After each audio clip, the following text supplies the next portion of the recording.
Welcome to BS academy. আজকে যেটা নিয়ে এসেছি সেটা হচ্ছে ব্যাকটেরিয়ার সেক্সুয়াল রিপ্রোডাকশন বা যৌন জনন সম্বন্ধে। এটা হচ্ছে 11-এর ফার্স্ট সেমিস্টারের ট্যাক্সোনমি টপিকের অন্তর্গত। ব্যাকটেরিয়ার সেক্সুয়াল রিপ্রোডাকশন বা ব্যাকটেরিয়ার যৌন জনন সম্বন্ধে আমরা পড়ব। আমরা নর্মালি জানি যে একটা ব্যাকটেরিয়ার জননের মধ্যে মূলত একটা ব্যাকটেরিয়া যে ধরনের জনন সম্পন্ন করে সেটা হচ্ছে কি দ্বিবিভাজন।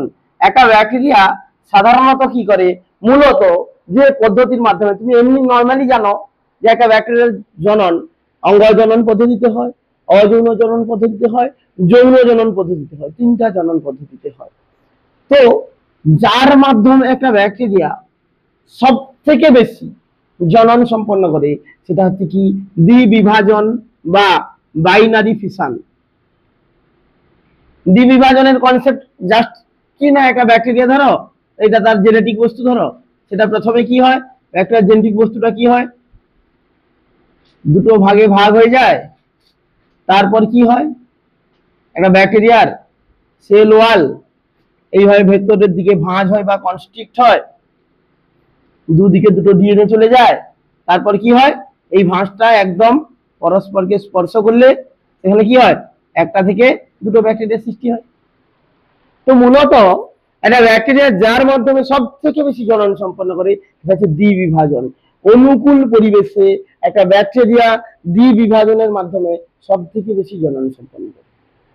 কিন্তু একটা ব্যাকটেরিয়া যখন প্রতিকূল পরিবেশে পড়ে, প্রতিকূল পরিবেশ মানে কি, যে পরিবেশটা ওর বেঁচে থাকার ক্ষেত্রে সুইটেবল নয়, সেই পরিবেশকে বলি আমরা অ্যাডভার্স এনভায়রনমেন্ট বা প্রতিকূল পরিবেশ। এই প্রতিকূল পরিবেশে ব্যাকটেরিয়া বাধ্য হয় কি করতে, যৌন জনন বা সেক্সুয়াল রিপ্রোডাকশন করতে। হয়েছে, তাহলে ব্যাকটেরিয়া প্রতিকূল পরিবেশে কোন প্রকার জনন সম্পন্ন করে বলো, যৌন জনন বা সেক্সুয়াল রিপ্রোডাকশন। আর অনুকূল পরিবেশে কোন প্রকার জনন সম্পন্ন করে, অঙ্গজ জনন, অযৌন জনন। তার মধ্যে সব থেকে বেশি সম্পন্ন করে যে ধরনের অযৌন জনন বা যে ধরনের জনন সেটা হচ্ছে দ্বিবিভাজন। ক্লিয়ার হয়েছে, বা বাইনারি ফিশন। এইবার আমাদের টপিক হচ্ছে কি, ব্যাকটেরিয়ার যৌন জনন। একটা ব্যাকটেরিয়া কখন যৌন জনন করবে, যখন ব্যাকটেরিয়া অ্যাডভার্স এনভায়রনমেন্টে থাকবে। অ্যাডভার্স এনভায়রনমেন্ট মানে কি,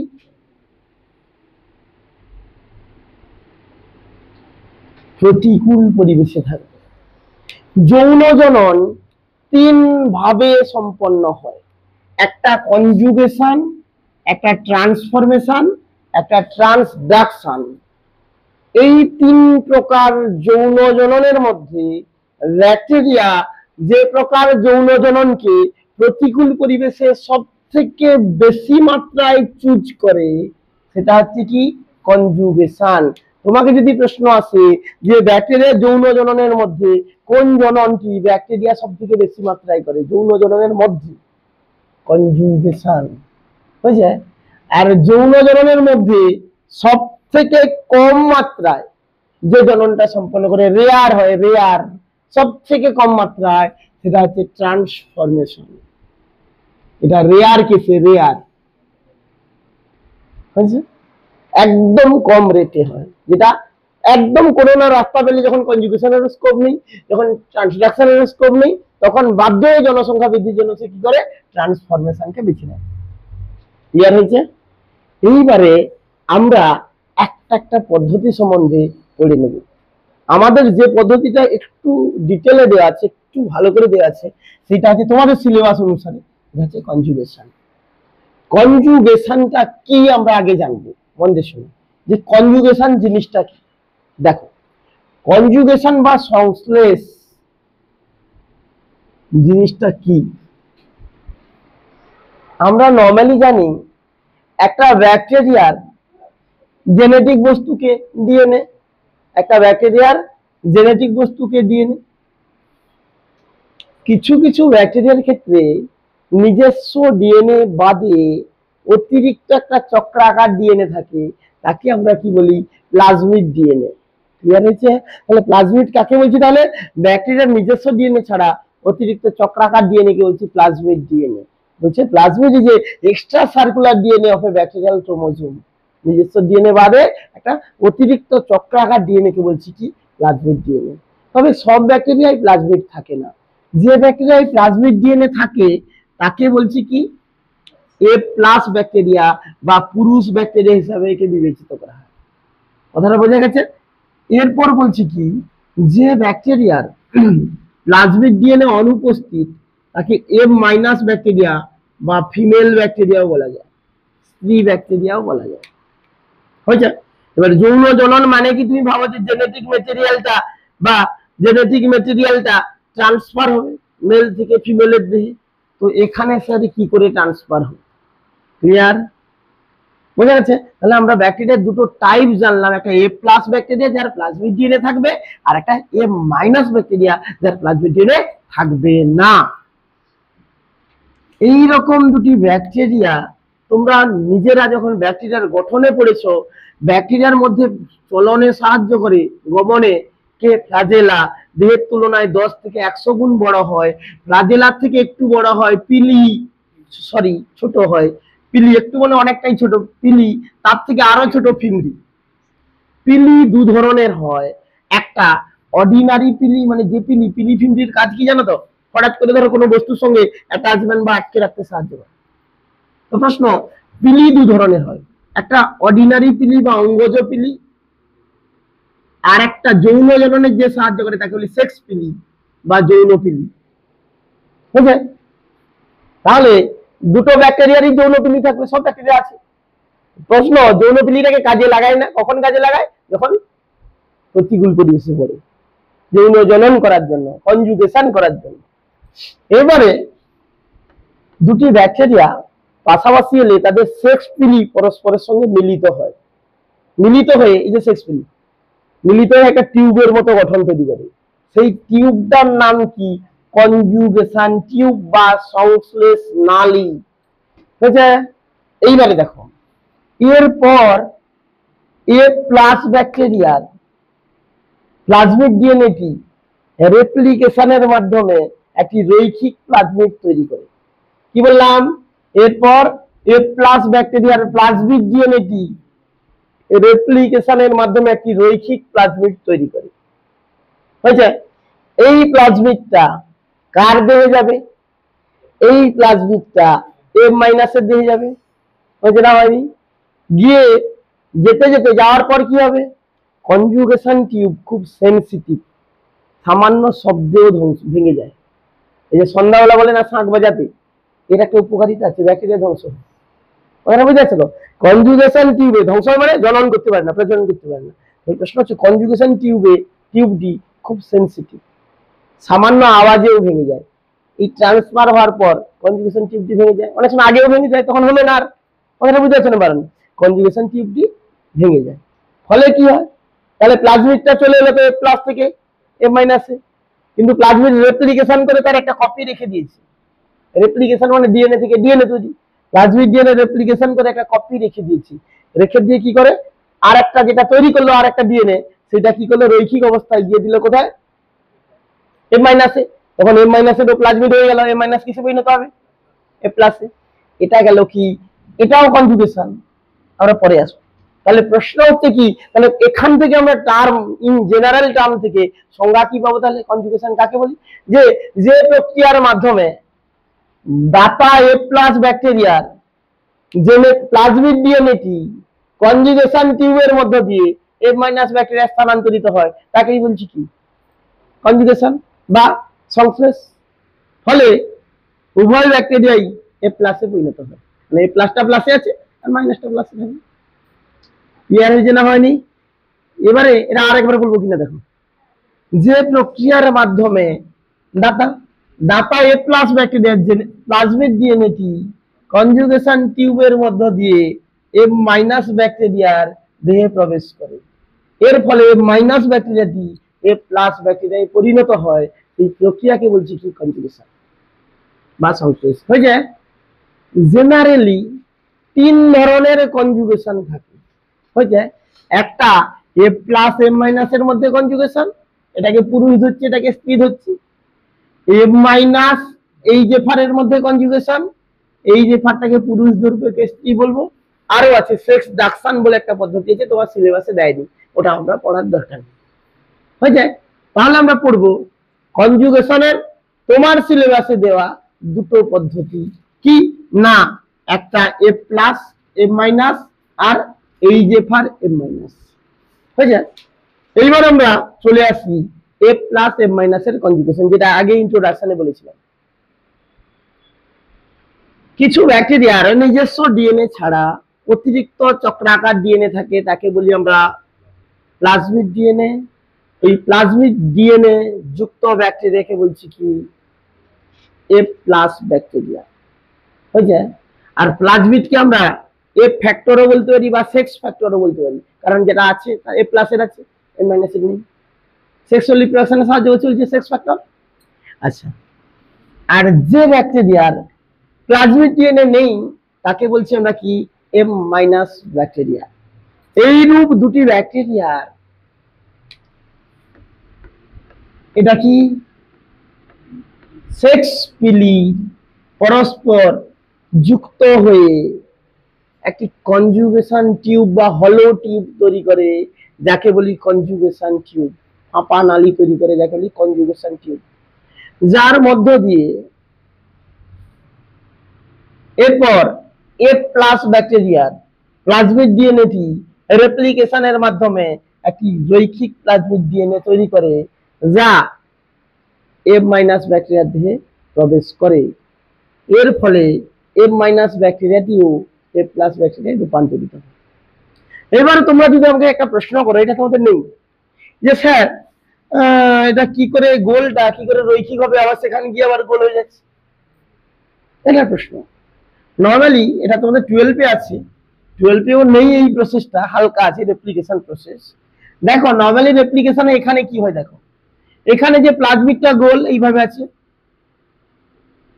দ্বিতন্ত্রী, সেকেন্ড স্টেপের রেপ্লিকেশনের সময় কি করে, দেখো এই জায়গাটা কেটে যায়, বাইরের যে কোনো একটা তন্ত্রী কেটে গেল, কেটে গিয়ে রোলার যেমন হয় না, রোলিং এ বেরিয়ে চলে আসবে, মানে কপি কলের মতো টেনে টেনে টেনে টেনে বেরিয়ে চলে এলো, বুঝতে পারেন। আর এই জায়গাটা কেটে গেল, এটা টেনে সামনের দিকে চলে গেল, হয়েছে। এইবারে ওই গ্যাপটা পূরণ করবে কে, পরিপূরক ডিএনএ। পরিপূরক ডিএনএ মানে বুঝতে পারছো, এখানে অ্যাডেনিন থাকলে থাইমিন, থাইমিন থাকলে এইগুলো নিউক্লিওটাইড পূরণ করবে, তার এনজাইম আছে, সেই এনজাইম বসে বসে চলে যায়, বুঝতে পেরেছো। আর এই গ্যাপটা এই করবে, হলো। এইভাবে পরের স্টেপে দেখো এটা পুরো খালি থেকে যাবে, আর এইভাবে চলে যাবে। তাহলে একে পূরণ করছে কে, অপত্য ডিএনএ তন্ত্রী, একে পূরণ করছে কে, আরেকটা ডিএনএ তন্ত্রী, রৈখিক অবস্থায় চলে গেল। এই ধরনের রেপ্লিকেশন কে লাগবে না তোমাদের, লাগবে না, বলি আমরা থিটা রেপ্লিকেশন। দেখো তো কার মতো দেখতে লাগছে, থিটার মতো না।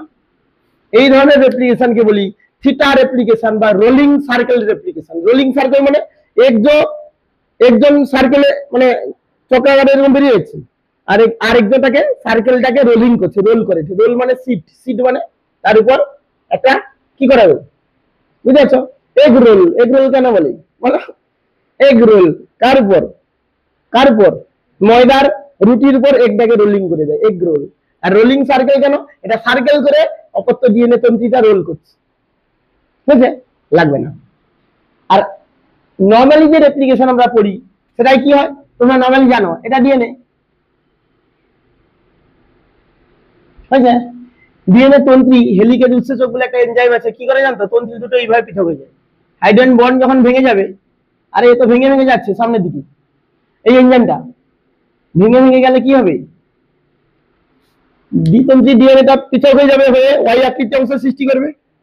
তারপর কি হবে, একে অনুকরণ করে ভেবে না আর কি ডিএনএ তৈরি হবে, একে অনুকরণ করে ডিএনএ তৈরি হবে। এইভাবে যত পৃথক হবে তত কি হবে, এ তত ডিএনএ তৈরি করে করে যাবে। ফলে কি হবে, এখান থেকে দেখো এটা একটা মাতৃ ডিএনএ, দুটো ডিএনএ হয়ে গেল। এ লাগবে না, এটা লাগবে না, এগুলো বাইরের জিনিস বলছি, কিন্তু কনসেপ্টটা থাকবে। এই রেপ্লিকেশনকে আমরা বলছি ওয়াই শেপড রেপ্লিকেশন, লাগবে লাগবে লাগবে, ওয়াই শেপড রেপ্লিকেশন, হ্যাঁ ওয়াই শেপড রেপ্লিকেশন হয়ে যায়। এই রেপ্লিকেশনকে আমরা কি বলছি, ওয়াই শেপ, দেখো ওয়াই আকৃতি এটা। আর প্লাজমিডের রেপ্লিকেশন কি বলছি কি রোলিং সার্কেল রেপ্লিকেশন হয়ে যায়। লিনিয়ার ডিএনএ রেপ্লিকেশন কি বলছি ওয়াই শেপ রেপ্লিকেশন আমাদের যেমন আছে এরকম করে। আচ্ছা গোল প্লাজমিডের রেপ্লিকেশন কি বলছি কি রোলিং সার্কেল রেপ্লিকেশন, লাগবে না এটা হয়ে যায়। আচ্ছা তাহলে এটা আমরা এই কনসেপ্ট এলো যে এ প্লাস এফ মাইনাস এর মধ্যে কনজুগেশন জিনিসটা কিভাবে হয়, ক্লিয়ার? আচ্ছা এইবারে আমরা চলে আসছি এইচ এফ আর এবং এফ মাইনাস এর মধ্যে কনজুগেশন কিভাবে হয়। তোমাদের কিন্তু এখান থেকে শর্ট প্রশ্ন আসবে, তোমাদেরকে এই এফ আর ব্যাকটেরিয়া কাকে বলে দিতে পারে, এফ মাইনাস কাকে বলে দিতে পারে, এই এফ প্লাস কাকে বলে দিতে পারে, এই ধরনের প্রশ্ন। এর থেকে ডিটেইলস যাবে না, কিন্তু সিলেবাসে আছে আমাকে পড়াতে হচ্ছে। এরপর চলে আসছি এই এফ আর এবং এফ মাইনাস এর মধ্যে কনজুগেশন। এই যে এফ আর এফ মাইনাস এর মধ্যে কনজুগেশন মানে প্রশ্নটা বোঝার চেষ্টা করুন। বলছে স্যার এই যে এফ আর আবার জিনিসটা কি, ব্যাকটেরিয়া তাকে আবার বলছি এই যে এফ আর ব্যাকটেরিয়া, এই আবার কি? বলছে প্লাজমিড ডিএনএটা তারও তো ইচ্ছা হয় পাশে আসতে, তাহলে প্লাজমিড ডিএনএটা যখন ব্যাকটেরিয়াল ডিএনএ থেকে পৃথক না থেকে তার সঙ্গে ইন্টিগ্রেটেড ফর্ম বা সংযুক্ত অবস্থায় থাকবে, তখন দেখো কিছুটা গিয়ে সংযুক্ত হয়ে গেছে। এটা প্লাজমিডটা লম্বা হয়েছে গিয়ে ওর সঙ্গে, বা লম্বা বা ও গিয়ে কি করছে এর সঙ্গে সংযুক্ত হয়ে গেছে। তখন তাকে সংযুক্ত মানে কি জানো, ধরো এ এর সঙ্গে ধরো যুক্ত হয়ে গেছে, যুক্ত হয়ে গিয়ে কি করছে হাইব্রিডেশন হয়ে গেছে, ওর সঙ্গে পরিপূরক বেশ যেখানে তারপর আবার যুক্ত হয়ে গেছে, ফলে কি হচ্ছে ওই পার্টটা এখানে গিয়ে ঢুকে গেছে, ব্যাকটেরিয়াল পার্টটা পৃথক হয়ে গেছে। যখন প্লাজমিড ডিএনএটা ব্যাকটেরিয়াল ডিএনএর সঙ্গে সংযুক্ত অবস্থা থাকবে, তখন তাকে বলছি তার ফ্রিকোয়েন্সি বাড়বে না কমবে? এর জিন দুজনের জিনের ফ্রিকোয়েন্সি একসঙ্গে যোগ হলে ফ্রিকোয়েন্সি বাড়বে না? সেই জন্য ওই ব্যাকটেরিয়াকে বলি হাই ফ্রিকোয়েন্সি রিকম্বিনেশন বা হাই ফ্রিকোয়েন্সি ব্যাকটেরিয়া। বোঝা যাচ্ছে না? জানি হাই ফ্রিকোয়েন্সি কেন বলি কি, প্রশ্ন হচ্ছে দেখো একটা ছেলে ইনকাম করে 40,000, তার স্ত্রী সেও টিচার, সেখানে তার ইনকাম ধরো 40,000, তাহলে দুজনের ইনকাম যখন বাড়িতে ঢুকবে টাকার ফ্রিকোয়েন্সি বাড়বে না? হ্যাঁ, ফ্রিকোয়েন্সি মানে কি একটা ডিজিট কতবার রিপিট আছে, একটা জিন কতবার রিপিট আছে, তাহলে এক টাকা কতবার রিপিট হচ্ছে, এক যদি একটা জিন ধরো তাহলে কতবার রিপিট হচ্ছে 40,000 বার, এধারে 40,000 হয়েছে। তো প্রশ্ন হচ্ছে এইখানে হ্যাঁ ফ্রিকোয়েন্সি, হ্যাঁ আর সে ফ্রিকোয়েন্সি মানে কম্পাঙ্ক, জেনেটিক লেভেলে বায়োলজিক ফ্রিকোয়েন্সি মানে কোন একটা জিন কতবার রিপিট আছে তার ফ্রিকোয়েন্সি বলি। তাহলে প্রশ্ন হচ্ছে কি, তাহলে বোঝা গেছে হাই ফ্রিকোয়েন্সি ব্যাকটেরিয়া বলছি, বা রিকম্বিনেশন। রিকম্বিনেশন মানে দুটো জিএন এর কম্বিনেশন, দুটো আলাদা আলাদা ডিএনএ। ক্লিয়ার হয়েছে না হয়নি? আরে বোঝা গেছে, ওই বুঝতে পারছো তো? তাহলে প্রশ্ন হচ্ছে কি এই যে ভার বোঝা গেছে, তাহলে এই যে ভার কাকে বলছি, তাহলে যে সমস্ত ব্যাকটেরিয়ার প্লাজমিড ডিএনএটা ব্যাকটেরিয়াল ডিএনএর সঙ্গে সংযুক্ত অবস্থায় থাকে সেই ব্যাকটেরিয়াকে বলছি এই F R bacteria. High frequency কেন বলছি, দুটো ডিএনএর ফ্রিকোয়েন্সি যোগ করছি, হয়েছে।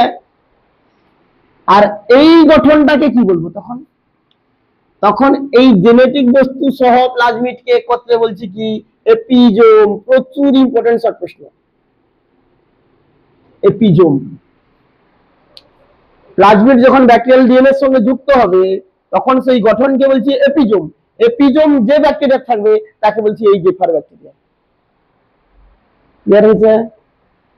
আচ্ছা, আর যে ব্যাকটেরিয়া নিজস্ব ডিএনএ ছাড়া অতিরিক্ত কোনো চক্রাকার ডিএনএ থাকেই না, প্লাজমিড থাকেই না, তাকে বলছি কি এফ মাইনাস ব্যাকটেরিয়া।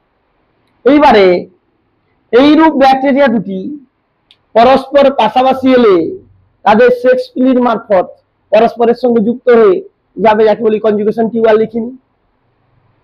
এরপর দেখো এই কনজুগেশন টিউবটি তৈরি হওয়ার পর এপিজোমটি রেপ্লিকেশনের মাধ্যমে একই প্রসেস, অপত্য এপিজোম তৈরি করবে একটা লিনিয়ার, লিনিয়ার মানে লম্বা। কিন্তু কনজুগেশন টিউবটা এত বড় পার্টটা না, ব্যাকটেরিয়া মেবি 100 সেকেন্ড সময় লাগে, 100 সেকেন্ড সময়ের মধ্যে এটা যেতে হবে। ইন জেনারেলি কি কনজুগেশন টিউবটা এত সেকেন্ড পর্যন্ত স্টেবল থাকে, সেই জায়গায় দেখাচ্ছে যাওয়ার আগেই ভেঙে গেল। কিছুটা গেছে, মন দিয়ে শুনবে, কিছুটা গেছে, কিছুটা গেছে মানে প্রথম দিকে যাওয়ার সময় প্রথমে কে থাকে দেখো, তুমি এই প্রসেসে করো, দেখো প্রথম কে যাচ্ছে, কে যাচ্ছে ব্যাকটেরিয়াল ডিএনএ, তারপরে যাচ্ছে কি টুকরা প্লাজমিড পার্ট বা প্লাজমিডের অংশ, তাহলে ব্যাকটেরিয়াল ডিএনএ আগে গেছে, তারপর প্লাজমিড যাচ্ছে, যেতে যেতে দেখা যাচ্ছে প্লাজমিড যাওয়ার আগেই টিউবটা কেটে গেছে। হয়েছে বড় পার্টটা না, আর হিউজ পার্ট, এই কতটুকু পার্ট আর এই কত বড় পার্ট, এই যাওয়ার আগেই অধিকাংশ সময় দেখা যায় যে তার আগেই কেটে যায়। প্লাজমিডের পার্ট যাওয়ার আগেই, ব্যাকটেরিয়াল ডিএনএ কিছুটা যাওয়ার পর কি হয়, কেটে যায়। এর ফলে এই ব্যাকটেরিয়াটি কিসে পরিণত হচ্ছে দেখো, তার নিজস্ব ডিএনএ, তার সঙ্গে এই যে পারের কিছুটা ব্যাকটেরিয়াল ডিএনএ যায়। তাহলে এফ ফ্যাক্টর বা প্লাজমিডের কোনো অংশই এখানে যাচ্ছে না, তাহলে একে কি এফ প্লাস বলবো না, এই জন্য ওটি এফ মাইনাসেই থেকে যায়। বোঝা যাচ্ছে না যায়নি? এই এই প্লাজমিডের পার্ট গেলে তাকে এফ প্লাস বলতে হবে, যেহেতু প্লাজমিডের পার্ট যায়নি, প্লাজমিড যায়নি, ঠিক আছে, শুধুমাত্র এই যে ব্যাকটেরিয়ার ব্যাকটেরিয়াল ডিএনএটা গেছে, সেই জন্য ওই এফ মাইনাসই থেকে যায়। ওকে কখন প্লাস বলবো, যখন প্লাজমিড থাকবে তখন প্লাস, তো কোনো প্লাজমিডই নেই। ক্লিয়ার হয়েছে? বোঝা যাচ্ছে তো? এটা ছিল আমাদের এই যে এফ মাইনাস এর কনজুগেশন। Thank you.